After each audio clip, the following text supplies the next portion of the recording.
नमस्कार दोस्तों, स्वागत है आप सभी का हमारे YouTube चैनल पर। मेरा नाम है प्रेमपाल सिंह और हमें उम्मीद है कि आपकी बेहतरीन तैयारी चल रही होगी। हमारा फोकस है एनटीपीसी और एसएससी जीडी। तो ये दो आने वाली एग्जाम हैं आपके, ठीक है। और इसके अलावा चाहे आप आरपीएफ की तैयारी कर रहे हो, कांस्टेबल या एसआई, है ना, तो ये भी एक एग्जाम लगा हुआ है। तो क्वेश्चन आपके यही हैं, ये क्वेश्चन रिपीट होते हैं। इन क्वेश्चन के ये क्वेश्चन जो जिस टॉपिक से पूछे जा रहे हैं वो टॉपिक रिपीट होते हैं। तो आपको अच्छे से बस प्रैक्टिस करनी है, आप कोई भी एग्जाम दे रहे हो, ठीक है। क्लियर, सवाल वही पूछे जाते हैं। तो हम बिना देरी किए आज के सेशन की शुरुआत करते हैं और हमें उम्मीद है कि आपकी तैयारी बेहतरीन चल रही होगी। आप बार बार चीजों को रिवाइज कर रहे होंगे और साथ ही साथ प्रैक्टिस आपकी जबरदस्त चल रही होगी। तो उसी कड़ी में हम आपके लिए प्रैक्टिस सेट लेकर आते हैं हर रोज रात को 8 बजे, ठीक है। तो आज की क्लास की शुरुआत करते हैं। क्वेश्चन आपके सामने है, इस क्वेश्चन को एक बार पढ़ें आप। 11वां प्रश्न क्या कह रहा है? जो चीनी उद्योग है, चीनी उद्योग के संबंध में निम्नलिखित में से कौन सा कथन सही है? चीनी उद्योग के संबंध में निम्नलिखित में से कौन सा कथन सही है, बताएंगे आप। पहला, विश्व के कुल चीनी उत्पादन का 15% से अधिक उत्पादन भारत में ही होता है, यानी कि ये सही बात है, ठीक है। चीनी उद्योग, दूसरा, चीनी उद्योग भारत का दूसरा सबसे बड़ा कृषि आधारित उद्योग है, ये भी सही बात है। तीसरा, भारत चीनी का सबसे बड़ा उपभोक्ता है, ये भी सही बात है। चौथा, भारत चीनी का सबसे बड़ा उत्पादक है, नहीं, सबसे बड़ा उत्पादक तो नहीं है। तो पहला, दूसरा, तीसरा तो सही बताना है, तो पहला, दूसरा, तीसरा सही है। आंसर हो जाएगा सी, पहला, दूसरा, तीसरा, ठीक है। तो which of the following statement are correct regarding sugar industry? तो India accounts for more than 15% of the total sugar production of the world. और second, sugar industry is the second largest agriculture based industry in India, सही है। India is the biggest consumer of sugar, consume करने वाला सबसे बड़ा है। तो ये तीन सही है, ये आपको याद रखने हैं, ये आपको याद रखने हैं। सवाल आपके लिए है, सवाल, हालांकि इस चीज को मैं प्रैक्टिस सेट में करवा चुका हूं। जो नेपा नगर है, नेपा नगर, नेपा नगर किस उद्योग के लिए प्रसिद्ध है? किस उद्योग के लिए प्रसिद्ध है, ये आपको जवाब देना है। अगले प्रश्न की तरफ हम चलेंगे। तो निम्नलिखित में से वो कौन सा राज्य है जो सोयाबीन का सबसे बड़ा उत्पादक है? सोयाबीन का सबसे बड़ा उत्पादक है, बता दो भाई। सोयाबीन का सबसे बड़ा उत्पादक, महाराष्ट्र, मध्य प्रदेश, पंजाब और केरल। सोयाबीन का सबसे बड़ा उत्पादक राज्य बताएं। ऑप्शन आपके सामने हैं, महाराष्ट्र, मध्य प्रदेश, पंजाब और केरल। तो देखो, 12वें का आंसर हो जाएगा आपका महाराष्ट्र। 12वें का आंसर क्या होगा? महाराष्ट्र होगा। महाराष्ट्र सोयाबीन का सबसे बड़ा उत्पादन वाला राज्य है और इसमें 6.20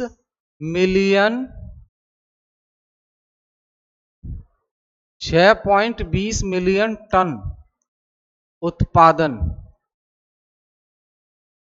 है इसका, ठीक है। हाल ही के आंकड़ों के अनुसार 6.20 मिलियन टन उत्पादन है सोयाबीन का। सोयाबीन का उत्पादन है किसका? महाराष्ट्र का।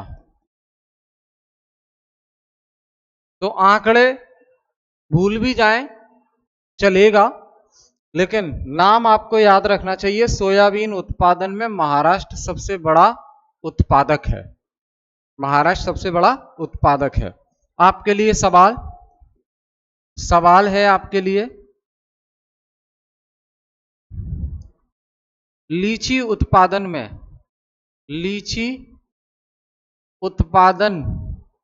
के संबंध में लीची उत्पादन के संबंध में भारत का सबसे बड़ा राज्य, भारत का सबसे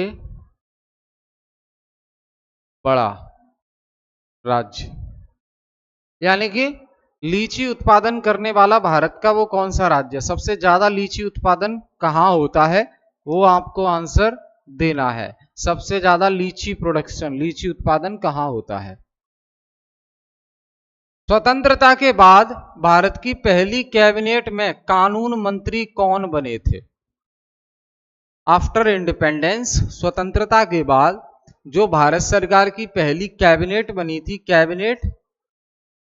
कैबिनेट मतलब समझ रहे हैं, मंत्रियों का समूह कहां, केंद्र सरकार में मंत्रियों का समूह, कैबिनेट। तो इस कैबिनेट में स्वतंत्रता के बाद जो भारत की पहली कैबिनेट बनी थी, उसमें लॉ मिनिस्टर कौन थे, कानून मंत्री कौन थे, बताओ भाई, लॉ मिनिस्टर कौन थे। तो एक ही नाम मुझे लग रहा है याद आएगा आपको, क्योंकि सबसे ज्यादा डिग्री इन्हीं के पास थी, और ये हैं आपके डॉक्टर बी.आर. अम्बेडकर। तो स्वतंत्रता के बाद भारत की जो पहली कैबिनेट बनी, उसमें कानून मंत्री डॉक्टर बी.आर. अम्बेडकर थे। 13वें का आंसर हो जाएगा ये, ठीक है। तो डॉक्टर भीमराव अंबेडकर बिल्कुल करेक्ट आंसर, एकदम सही जवाब है आपका। अब यहां देखो, आप जब बी.आर. अम्बेडकर की बात कर रहे हो, ये बी.आर. अम्बेडकर बहुत ही खास व्यक्ति हैं, ठीक है। संविधान बनाने में इनका महत्वपूर्ण योगदान है। देखो, जो संविधान सभा थी उसके अंदर समितियां बनाई गई थी, समितियां यानी कि कमिटीज। उन समितियों में से एक समिति थी प्रारूप समिति, जिसे हम ड्राफ्टिंग कमेटी कहते हैं, ड्राफ्टिंग कमेटी कहते हैं। तो प्रारूप समिति के जो अध्यक्ष थे, कौन थे, तो ये डॉक्टर भीमराव अंबेडकर थे। ये सवाल कई बार पूछा गया है कि संविधान सभा की जो प्रारूप समिति थी उसके अध्यक्ष कौन थे। क्लियर है। तो ये याद रखना है आपको। मुझे बताना है संविधान सभा में सदस्य कितने थे, संविधान सभा में कुल कितने सदस्य थे। हालांकि बाद में जो मुस्लिम लीग पार्टी वो अलग हो गई थी, तो संविधान सभा में सदस्य कम बचे थे। लेकिन आपको तो शुरुआत के बताने कि जब संविधान सभा का गठन हुआ तो शुरुआत में सदस्य कितने थे, मेंबर कितने थे, ठीक है।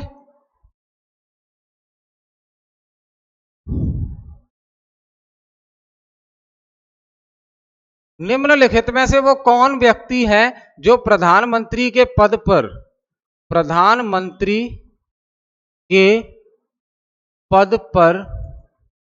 एक से ज्यादा बार रह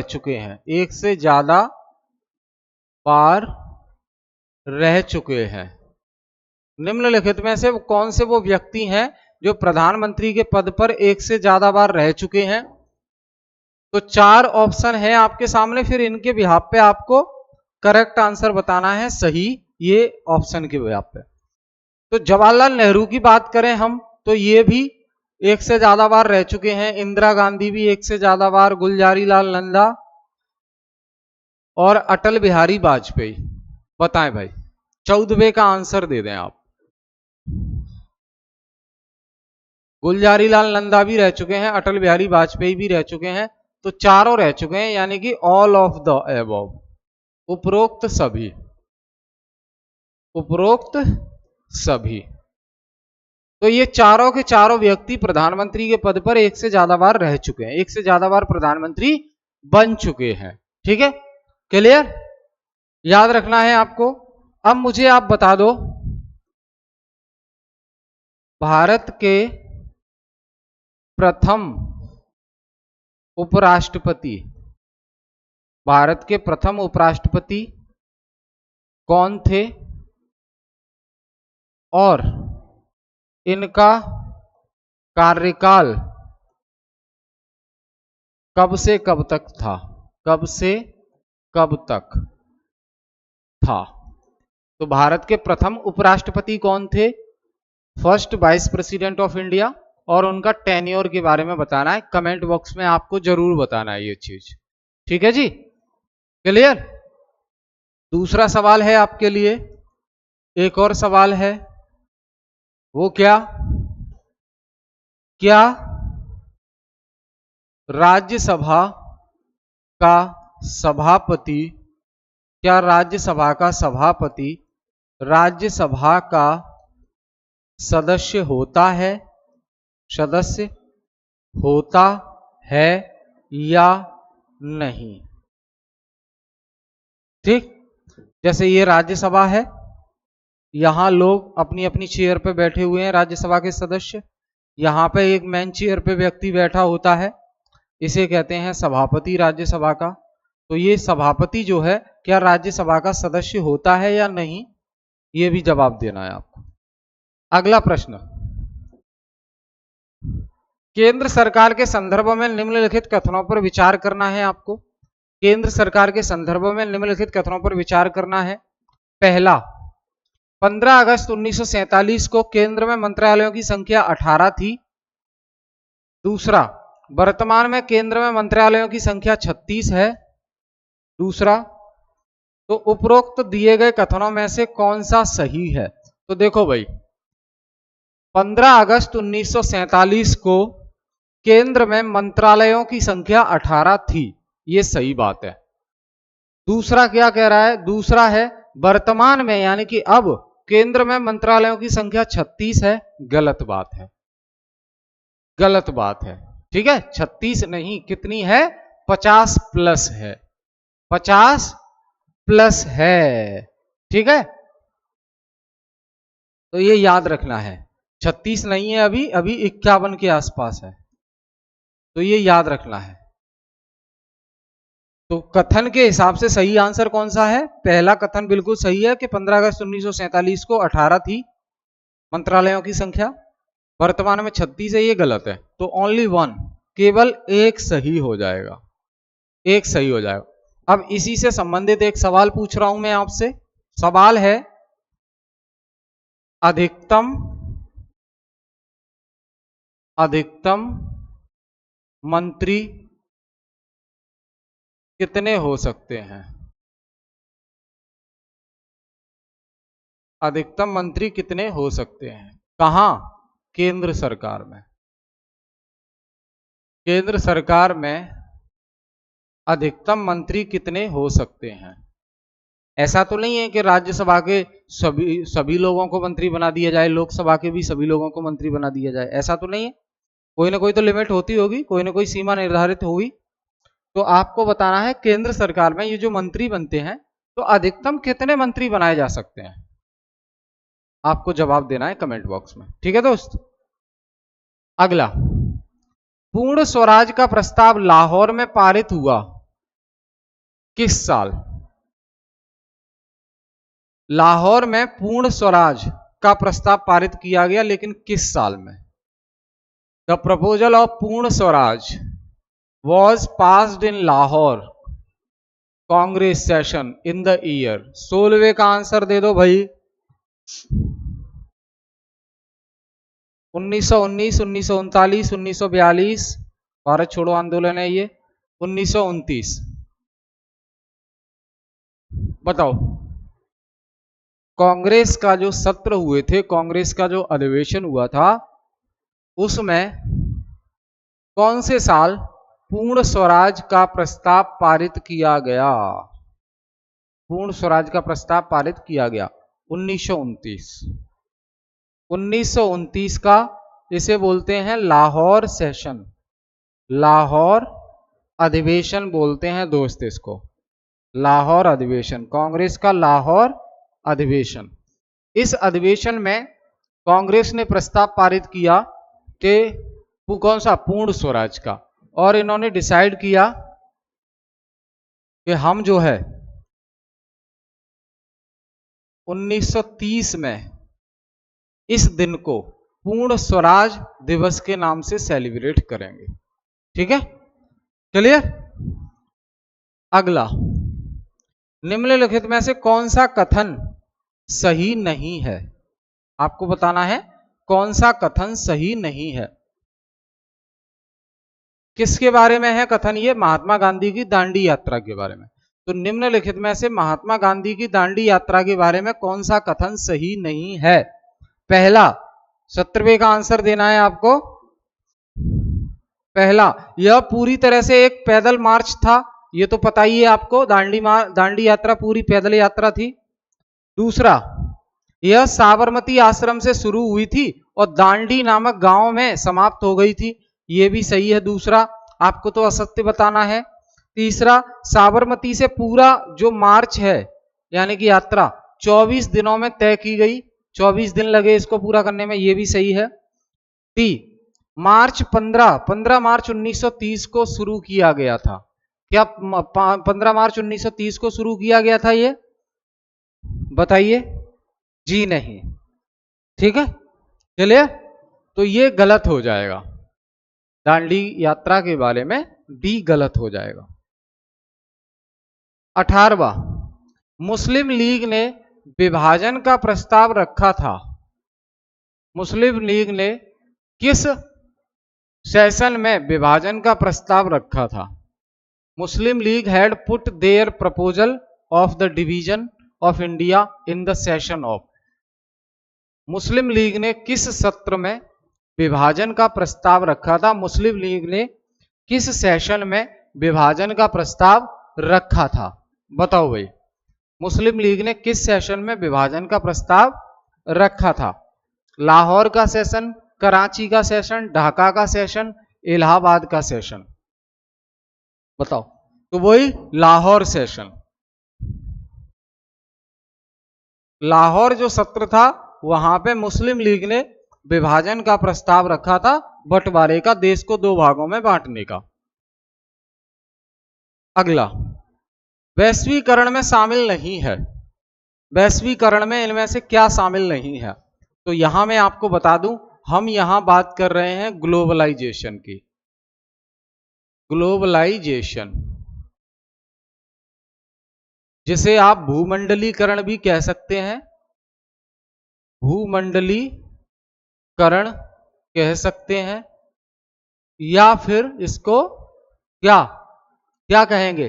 वैश्वीकरण। इसको वैश्वीकरण भी कहेंगे आप। ठीक, अब वैश्वीकरण का मतलब क्या होता है? वैश्वीकरण का मतलब होता है कि एक देश दुनिया के अन्य देशों के साथ, दुनिया के अन्य देशों के साथ, अन्य देशों के साथ सभी ट्रांजैक्शन कर सकता है, सभी लेन देन कौमा व्यापार, आयात निर्यात,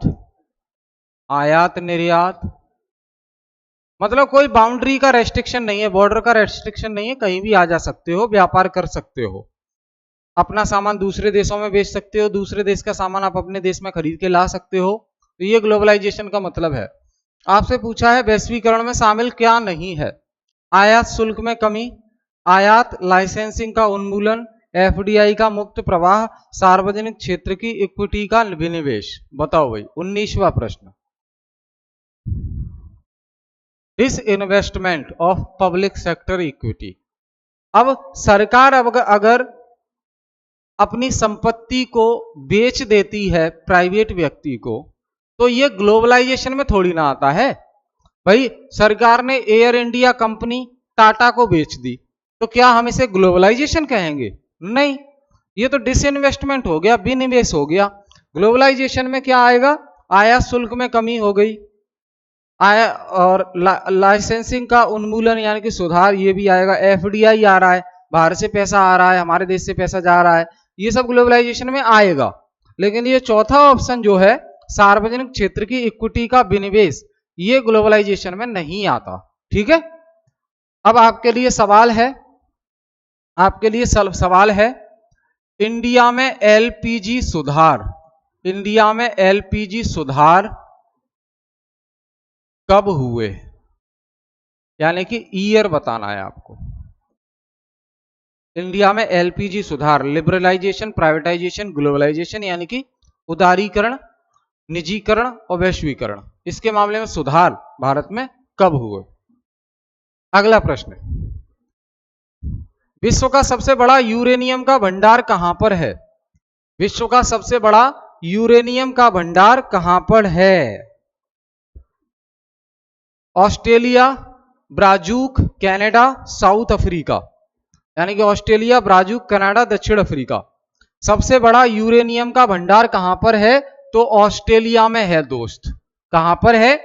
ऑस्ट्रेलिया में सबसे बड़ा भंडार है यूरेनियम का। अगर हम भारत में बात करें तो भारत के अंदर आंध्र प्रदेश में भंडार है। तो अगर देश में पूछे सबसे ज्यादा कहां है तो आंध्र प्रदेश में, और वर्ल्ड में पूछे यूरेनियम का भंडार सबसे ज्यादा कहां है तो ऑस्ट्रेलिया में है। ठीक है, क्लियर? अब आपको बताना है 2 सवाल। सवाल पहला, ऑस्ट्रेलिया की मुद्रा का नाम क्या है? मुद्रा यानी कि करेंसी का नाम क्या है जो ऑस्ट्रेलिया में चलती है? दूसरा सवाल है, आंध्र प्रदेश के मुख्यमंत्री का नाम बताना है। चीफ मिनिस्टर, मुख्यमंत्री का नाम क्या है? ठीक है, ये ऑस्ट्रेलिया के यूरेनियम का भंडार है जो रेड में देख पा रहे हैं आप। ठीक है दोस्त, तो ये हमने क्वेश्चन डिस्कस किए। फिर मिलेंगे हम नेक्स्ट क्लास में। कीप रिवाइजिंग, अच्छे से तैयारी करते रहिए, इस बार सिलेक्शन लेके मानना है। ठीक है, टेक केयर।